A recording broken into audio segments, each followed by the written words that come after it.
মুখের মধ্যে কি এমন তিনটি শব্দ নিলে মনের মধ্যে শান্তি আসে? জয় শ্রীরাম। হর ঘর মে এক হি নাম। এইটা নিয়ে আসছি আমি আজকে 2 বছর। এই 2 বছরে কিন্তু তোমাদের প্রচুর ভালোবাসা পাই। আর যত দিন যাচ্ছে এই যে রথ, নাগাজলের যে রথ, রাজবাড়ির যে ঐতিহ্যবাহী রথ, এই রথ কিন্তু দেখার জন্য মানুষজন এত দূর দূর থেকে ছুটে আসে, যেটা তোমাদেরকে আমি বলে বিশ্বাস করাতে পারবো না।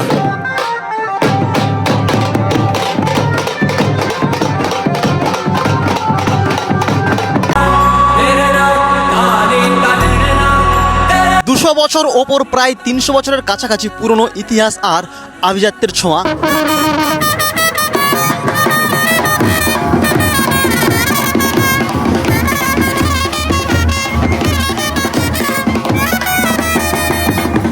পশ্চিম মেদিনীপুরের নাড়াজল রাজবাড়ির রথযাত্রা। স্থানীয় বয়স্ক মানুষেরা বলে থাকেন এটা শুধুমাত্র উৎসব নয়, এক জীবন্ত ঐতিহ্য।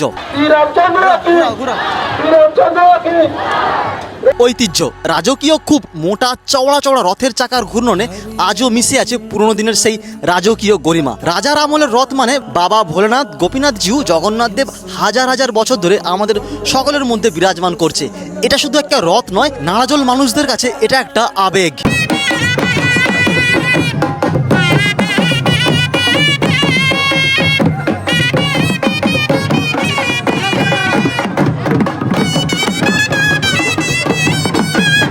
ओम शांति। आज श्री राम नवमी जन्मदिन उपलक्षे सभी भक्तबिंदुदेरके भाई बोनेदेरके প্রীতি শুভেচ্ছা ও অভিনন্দন। আজ রামকে যে দেখানো হয়েছে, আমাদেরও সবারই রামের মতন জীবন যাতে হয়, এর আধ্যাত্মিক রহস্যকে জানতে গেলে রাম হচ্ছে জ্ঞানের প্রতীক। রাম হচ্ছে জ্ঞানের প্রতীক। বিবেক বিবেচনাকে জাগ্রত করার জন্য রামকে দেখানো হয়েছে। সঙ্গে ছিল লক্ষণ। লক্ষণ হচ্ছে ধারণার প্রতীক, আর সঙ্গে পবিত্রতার প্রতীক সীতাকে দেখানো হয়েছে।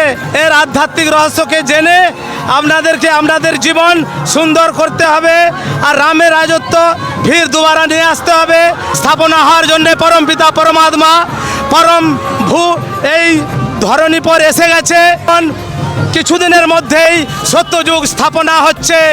ওম শান্তি।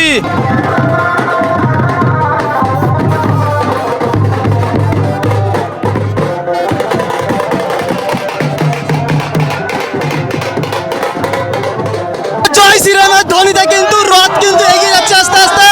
জয় শ্রীরাম, জয় শ্রীরাম।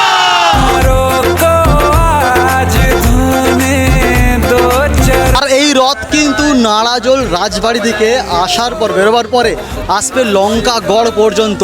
নাড়াজল লঙ্কাগড় রাজপথ দিয়ে হাঁটার সময় সত্যি গর্ববোধ মনে হয়, কারণ এখানকার ইতিহাস সেই রাজার আমলের কথা মনে করিয়ে দেয়। সঙ্গে তোমাদের ভালোবাসা। আজকের মতো সকলকে বিদায়।